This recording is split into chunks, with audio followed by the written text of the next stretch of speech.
Hola, buenos días a todos. Bueno, pues lo que nos queda ya para cerrar esta jornada es la mesa redonda. En ella vamos a hablar de algo que ya se ha mencionado por encima en las ponencias, que es de cómo incorporar la biodiversidad en nuestros entornos. Y para ello vamos a hablar para que vayan pasando ya a la mesa, con Carlos Cuéllar, técnico en biodiversidad urbana en Grefa, con amplia experiencia en integración de fauna en entornos construidos. Víctor Mesa es paisajista y fundador de Paisaje Positivo, centrado precisamente en el diseño de espacios exteriores, pero como sistemas vivos. Y con Alegría Zorrilla, de Ale Studio, de quien es arquitecta y fundadora. Es una oficina de arquitectura artesanal que trabaja desde una aproximación sensible al contexto, como es la relación entre ecología y personas. Os podéis ir sentando en el mismo orden que estáis, si queréis. Así no hay equivocación. Vale, pues bueno, vamos a empezar hablando precisamente de una idea que ya se ha mencionado, por suerte, en alguna de las ponencias, que es dejar de entender la biodiversidad, la naturaleza, la regeneración, como un extra para asumirla como parte del proyecto. Vamos a empezar precisamente con Carlos, que como se encarga de la biodiversidad, ¿qué implica este cambio de enfoque cuando hablamos de un edificio o de un entorno construido? Querer incluir la biodiversidad en el espacio. Bueno, pues no sé si se oye.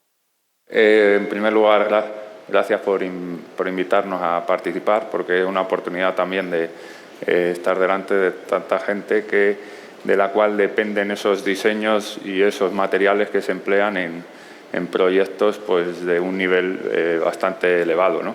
Lo que implica para nosotros es la diferencia entre que esos edificios no sean solo más cómodos y más versátiles y más modernos para hacer la vida fácil a las personas, sino que también tengan un componente extra que es el acercar la vida a ellos de una forma consciente, ¿no? O sea, contando con experiencias y criterios profesionales en ese sentido. Hablamos pues, de dar pie, pues, al igual que hay que contratar a estructuristas o a especialistas en electricidad o a especialistas en uso de materiales, pues empezar a pensar que el aprovechamiento de estos recursos naturales puede ser también un factor muy vendible a los clientes e incluso pues, también a dar puntos a la hora de concursar a determinados proyectos de obra pública. Si ahora hablamos con Víctor, si pensamos en este concepto como algo que tiene que ir integrado, ¿cómo se traduce esto en el caso del diseño de un espacio exterior? ¿Y qué cambia cuando se piensa como un hábitat y no como un adorno? Bueno, pues fundamentalmente... ¿No se me oye? Sí, ahora sí. Fundamentalmente, a mí me parece que hay que entender los espacios como sistemas vivos, hay que dejar de tomarse la zona verde como esa especie de coletilla final que resolvemos de cualquier manera sin decisiones informadas y tal, sino que deberíamos tener en cuenta que son espacios que son absolutamente relevantes y que si están pensados, si están verdaderamente planificados y proyectados, el medio y el largo plazo van a ser extraordinarios para las promociones, proyectos, edificaciones, lo que podéis pensar, espacio público, me da igual, ¿no? Entonces, muchas veces las soluciones por las que se apuesta en el espacio verde dentro del mundo hábitat o lo constructivo son soluciones que son una especie de ristra de estándares que vienen de los años 80 y que seguimos dando por válidos, y eso en realidad choca frontalmente con las posibilidades y el potencial que existe de pensar, os digo en serio que son 5 minutos, entre comillas, lo que habría que dedicar para conseguir que el espacio constructivo y tal pues se vea realmente alojado en un espacio, en un sistema vivo, integrado y biodiverso, ¿no? En vuestro caso, Alegría, desde vuestro estudio, de hecho, ¿cómo se integra esta sensibilidad hacia lo ambiental en vuestros proyectos? Para nosotros la clave es incorporar desde el inicio del proyecto un experto en este campo. porque a veces, bueno, pues un arquitecto nos creemos que sabemos más de lo que sabemos en cuanto al tema de la vegetación. Entonces, incorporar a alguien desde el principio en el equipo de tal forma que aporte estrategias para el concepto inicial. Y es muy importante también contemplarlo, lo que decía Víctor, contemplarlo dentro del presupuesto, porque si al final se queda como algo para el final, pues acaba desapareciendo o perdiendo importancia. Entonces, si se incorpora desde el origen, desde el principio del proyecto en equipo, idea y presupuesto, se incorpora y el resultado es mucho más completo y más enriquecedor, y las sinergias que se generan entre la naturaleza, la vegetación y la arquitectura pueden ser súper agradables y además muy resilientes, ¿no? Generar edificios que se adapten bien al cambio climático y envejezcan mejor y aporten, por ejemplo, sombra de una forma que no, o bajar las temperaturas sin consumir energía. Estrategias muy valiosas que reducen el gasto y reducen las emisiones con muy poco presupuesto. Vale. Y si hablamos de situaciones concretas, que es donde suelen o pueden aparecer dudas, te pregunto a ti, Carlos, si tú piensas en un arquitecto que empieza un proyecto mañana, ¿qué decisiones, en tu opinión, pueden marcar una diferencia real para la fauna, que yo creo que es un poco la gran olvidada? Y si nos puedes decir un caso de éxito o un ejemplo que se pueda servir de algo que se ha hecho correctamente en este sentido. Bueno, pues voy a decir dos palabras clave en torno a lo que he estado viendo de las ponencias de los anteriores compañeros, que son SATE y vidrio, ¿no? O cristal, no sé cuál es técnicamente la más adecuada, pero los dos conceptos son básicos.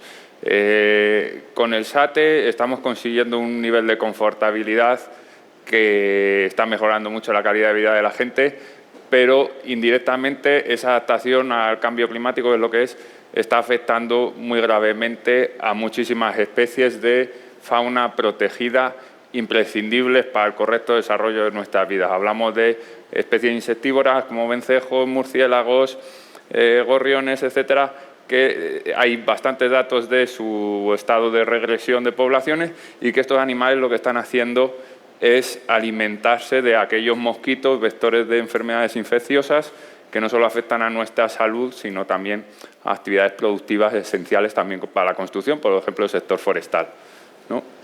Y luego, si vamos al tema del cristal, yo veo muchas imágenes de muchos proyectos, la verdad, impresionantes cuando menos, mucha combinación de cristal y vegetación, algo que se viene haciendo también, es una moda muy implantada ahora, pero no nos damos cuenta del daño real que se está haciendo a toda la bifauna, ¿vale? Vosotros tenéis la capacidad de tomar la decisión que determine en abordar un proyecto de una forma funcional y bella, pero que también sea respetuosa y capaz de potenciar la biodiversidad. Y evitar esas barreras que son factores de mortalidad muy elevados para las aves por reflexión de la luz o de las imágenes o porque no las ven, es imprescindible, ¿no? Y eso se puede, hay soluciones técnicas reales y hay alternativas, y el único paso que hay que dar es tratar de generar equipos más multidisciplinares en el momento de diseñar los proyectos, y si no se puede en la fase de diseño, incluso en la fase de ejecución aún es viable. Y en tu caso, Víctor, ¿qué estrategias tú consideras que son más determinantes para generar biodiversidad real como paisajista? Y si tienes también algún caso que nos puedes explicar. Hombre, generar biodiversidad, en realidad, aunque parezca que puede ser una cosa compleja, yo os diría que si os metéis las manos en los bolsillos y dejáis de hacer cosas durante un rato, o sea, la vida se abre camino en 2 segundos. En 2 segundos, ¿eh? Yo recomiendo que se haga poco, si se puede. Y si hay que hacer mucho, que se haga planificando. Que se haga planificando, que se haga acompañado de personas que creéis que son expertas en su campo, que os pueden echar una mano. Y casos de éxito muy notables con nosotros, pues yo qué sé, nosotros trabajamos desde el espacio particular hasta espacio comunitario, privado y público, y a veces las soluciones están muy al alcance de la mano, ¿no? Nosotros hemos recomendado en un espacio verde comunitario simplemente dejar de utilizar fitosanitarios. que los utilizaban, fitosanitarios son los venenos para matar plagas, ¿vale?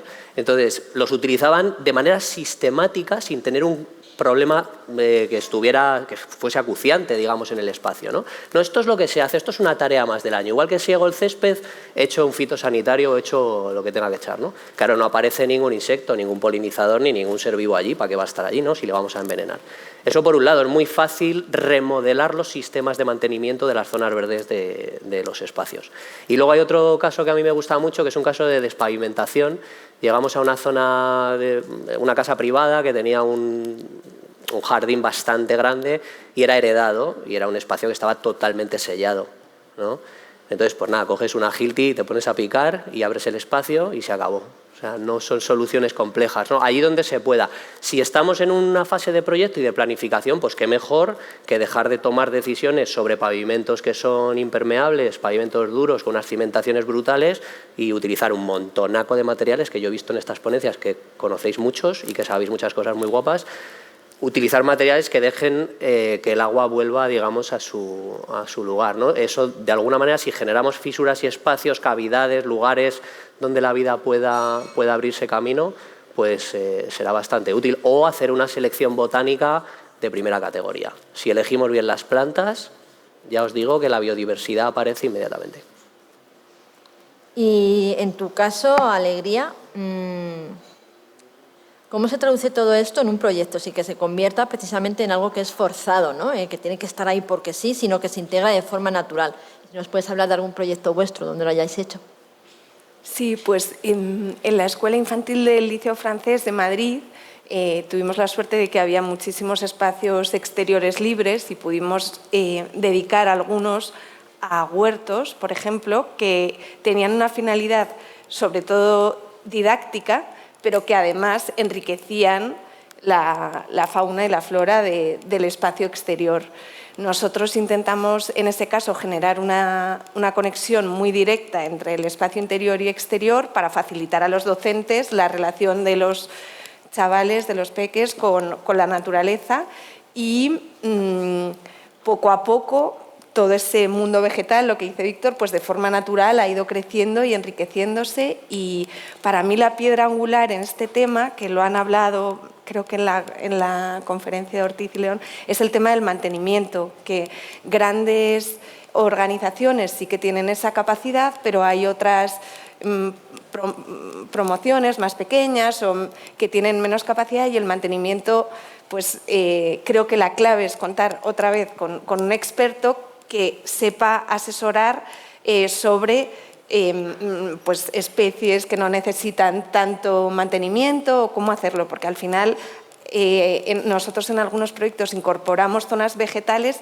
que hay veces que vas y están maravillosos, te sorprendes, y hay otras veces que en cambio pues no, nadie se ocupa de cuidarlos, y entonces para mí la clave del tema del mantenimiento es sí, como la piedra angular, pero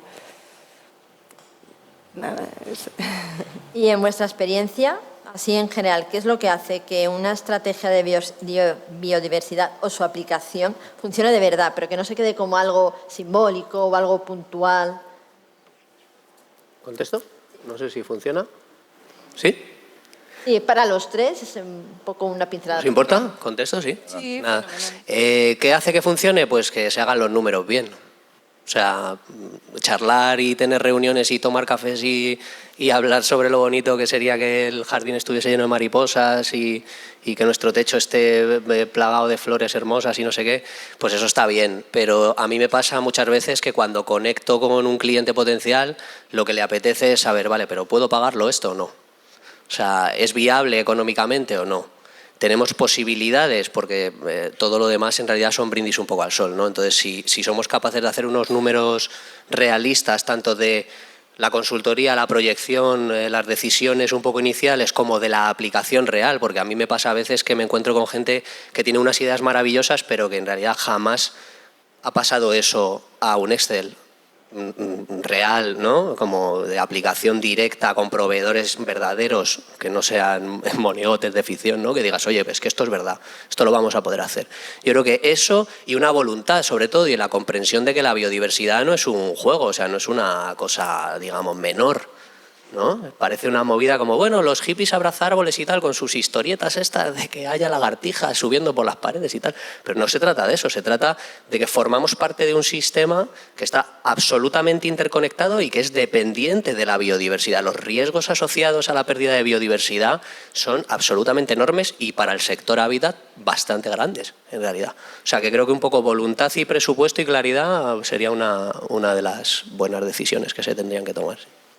¿Queréis añadir algo más vosotros? Sí, en el caso que a lo que me compete a mí, que es, digamos, la asistencia en proyectos para integrar sobre todo especies auxiliares que llamamos, ¿no? Algunas de las que hemos mencionado antes. El factor presupuestario en este caso no es un impedimento porque hablamos de unos porcentajes respecto al cómputo global de estos proyectos millonarios que pueden ser realmente irrisorios, ¿no? Lo que marca la diferencia es la comunicación y el seguimiento. La comunicación tiene que ser muy fluida entre el arquitecto o la dirección facultativa en general, en la fase del diseño y luego sobre todo en la fase de ejecución. Para nosotros es muy importante y en ese sentido a veces lo equiparamos o creemos una analogía como el trabajo que puede hacer un aparejador de seguimiento constante de que se está llevando a la realidad lo que se ha plasmado en el plano, ¿no? por los arquitectos, que será la mayoría de las personas que estéis aquí. En nuestro caso tiene que ser igual, hay que asegurarse de que esas medidas se cumplen y eso es lo que marca la diferencia, ¿no?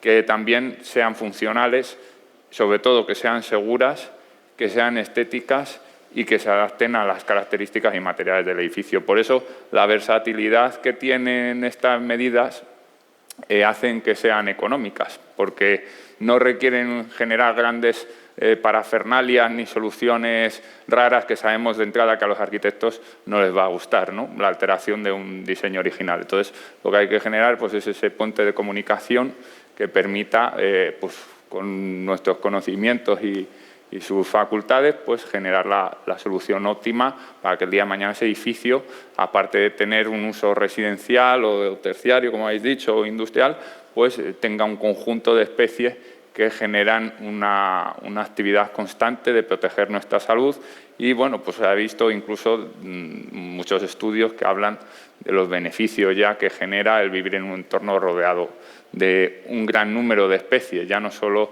de un gran número de individuos de una especie, sino de un conjunto de diversidad, ¿no?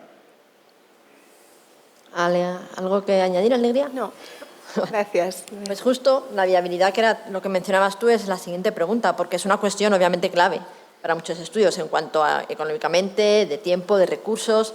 En vuestro caso, ¿dónde es que encontráis el freno en este sentido, ¿no? ¿Qué es lo que suelen deciros o con qué os encontráis? ¿Y cómo demostráis que sí que es viable? O sea, no solo se puede hacer porque, ¿qué es lo que os suelen decir y lo que soléis vosotros poner como solución? Bueno, pues yo en mi caso, que me dedico básicamente al diseño de comunidades vegetales y de espacios exteriores y tal, basados en la planta, o sea, el centro de nuestro estudio es la planta, es lo más importante, los materiales son importantes, la distribución del espacio, por supuesto, las sensaciones de la gente más que nada, pero para nosotros es la planta, ¿no? Y creo que eso al final responde un poco a todas las dudas cuando nos encontramos con dificultades. Nos damos cuenta de que una modificación no demasiado profunda de la paleta vegetal que se utiliza en los proyectos acaba teniendo unas consecuencias tremendas en la percepción del uso del espacio verde, ¿no? No quiero explicaros cuántas veces me encuentro con superficies de pradera totalmente infrautilizadas, ¿no? En los espacios, que es como, no, aquí vamos a poner un céspedcito de 550 metros cuadrados que no va a usar nadie, o las mascotas, a lo mejor, ¿vale? Entonces, eso es un problema que tiene solución. Es como, ¿por qué seguimos utilizando una herramienta de diseño que es absolutamente que está descontextualizada ya, que no podemos seguir utilizando y que no tiene el uso que necesitamos? Entonces, muchas veces es la pedagogía y la oferta de alternativas. Yo me he encontrado con muchos profesionales muy pros en su trabajo que no saben que pueden elegir otros árboles a los que normalmente usan, que no saben que pueden ampliar los alcorques de los árboles, de verdad, no pasa nada si los hacéis un poquito más grandes, tiene beneficios a largo plazo, ¿eh? Y en cuanto a estética y mantenimiento también. Hay muchos profesionales que no saben que se puede hacer una jardinería con un consumo de agua absolutamente irrisorio. Y tampoco se sabe que si decidimos las cosas bien podemos beneficiar no solo al que diseña, ¿no? Porque los que proyectamos tenemos que tener ventajas, sino también al que consume nuestros productos, ya sean una vivienda o ya sea no sé, esas personas, esos usuarios van a agradecer tener un espacio verde en sus lugares de vida, que no sea un escaparate, que no sea un escenario, ¿vale? Pues muchas veces es un escenario, es una cosa como, no sé. Entonces, a la gente le apetece vivir su espacio verde. Si tú conectas con esa idea, realmente las barreras se bajan y luego mucha pedagogía. Yo me encuentro cientos de reuniones en las que de lo que se trata es de hacer ver que eso está al alcance de la mano, ¿no? Y que no es tan complejo y que los resultados luego son extraordinarios a muchos niveles, a nivel de coste, a nivel de experiencia de usuario, a nivel también de, y perdonadme que me extiendo un pelín, pero es que esto me interesa, a nivel de cómo nos perciben como profesionales las personas que nos contactan, ¿no? Este estudio, a mí me parece que el estudio de Ale mola de la hostia, este estudio yo percibo que tiene un contacto con algo importante para mí, ¿no? Más allá de las cosas que a todos nos pueden interesar, que es ganar pasta y estar muy bien posicionados y tal. Pero, joder, si tomamos la decisión de estar del lado de las buenas decisiones, eso al final el que va a gastarse 300, 500.000, 2 millones, lo que se vaya a gastar, lo va a tener en cuenta, ¿no? Entonces yo creo que eso es interesante también. Carlos, ¿alegría? Bueno, la barrera para nosotros siempre es la misma, ¿no?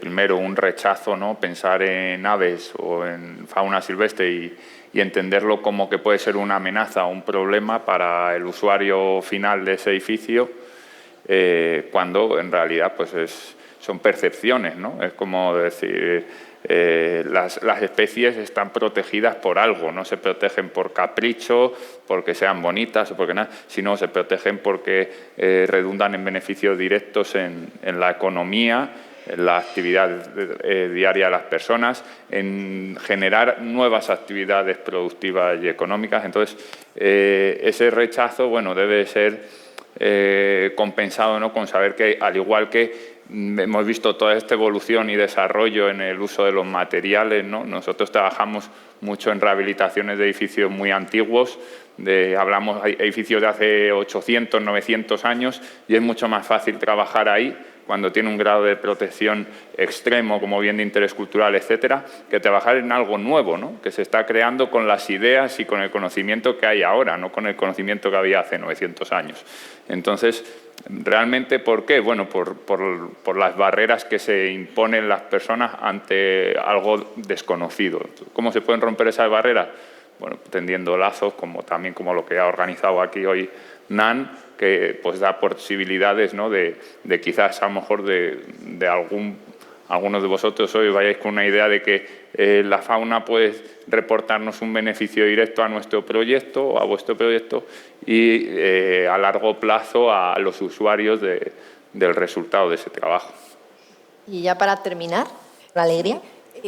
Nosotros encontramos barreras en el presupuesto, que ya lo hemos comentado, y en el tema del mantenimiento, pero también en lo que comentaba ahora Carlos, en el tema del desconocimiento de soluciones que no hemos podido disfrutar. Por ejemplo, un caso concreto de una vivienda con una cubierta vegetal en la que los clientes decían, bueno, a ver, una cubierta jardinada puede generar humedades a largo plazo, y al final han descubierto que aporta un confort y atempera la temperatura sin generar ningún gasto.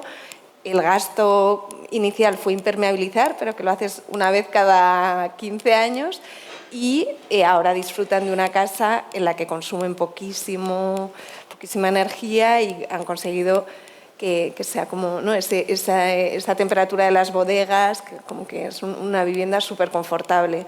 Entonces, a veces el miedo a soluciones que no hemos vivido pues nos frena y nos cuesta convencer a la gente. Anímate, que de verdad que te vas a alegrar. Entonces, que haya poco a poco casos reales, pues ayuda a animar a nuevos promotores a plantear estas soluciones un poquito más novedosas, ¿no?